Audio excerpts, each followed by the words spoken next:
അപ്പോൾ നോമ്പ് 3 നമ്മുടെ ഇന്നത്തെ നോമ്പ് സ്പെഷ്യൽ എങ്ങനെയൊക്കെയാണെന്ന് നോക്കാം. അപ്പോൾ ആദ്യം തന്നെ പറയുക, സാധാ വെള്ളത്തിൽ നോമ്പ് തുറക്കുക, അതുപോലെ തന്നെ കാരക്കായ ഡേറ്റ്സ് എന്തെങ്കിലും കഴിച്ചതിന് ശേഷം നിങ്ങളുടെ നോമ്പ് തുറക്കുമ്പോഴത്തേക്കും എന്തെങ്കിലും സാലഡോ ഫ്രൂട്ട് സാലഡോ വെജ് സാലഡോ മസ്റ്റായിട്ടും കരുതുക. അപ്പോൾ നമുക്ക് നോക്കാം കേട്ടോ. ആദ്യം തന്നെ നമ്മുടെ സ്പെഷ്യൽ സാലഡിലേക്ക് പോവാം.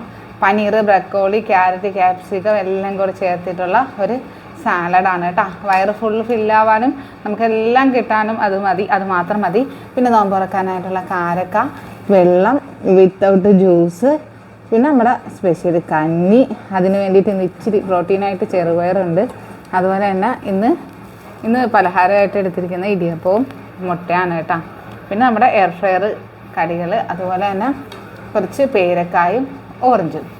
അപ്പോൾ ഇതൊക്കെ മതി. ഇത്രയും വിളമ്പ് വെച്ചാലും കഴിക്കുന്ന എന്തെങ്കിലും തുച്ഛമായിട്ടായിരിക്കും. ഞങ്ങൾ 3 പേർക്ക് വേണ്ടിയിട്ടാണ് ഇതെടുത്ത് വെച്ചിരിക്കുന്നത്. ഇത്രയൊക്കെ തന്നെ ഇത് രണ്ടും കഴിക്കുമ്പോൾ തന്നെ ഓൾറെഡി വയർ ഫില്ല്. പിന്നെ വെള്ളവും നമ്മുടെ പയറും കൂടെ ആകുമ്പോഴത്തേക്കും ഓക്കെ, നമുക്ക് ആവശ്യത്തിനുള്ള ചെല്ലുകയും ചെയ്യും, ക്ഷീണം ഉണ്ടാകത്തുമില്ല, ഗ്യാസിൻ്റെ ബുദ്ധിമുട്ടുകൾ ഉണ്ടാകത്തില്ല. അപ്പോൾ മസ്റ്റായിട്ടും ഫ്രൂട്ട്സ് അല്ലെങ്കിൽ വെജ് സാലഡ് ഉൾപ്പെടുത്തുക. അപ്പോൾ നാളെ കാണാം. മാഷാ അല്ലാഹ്.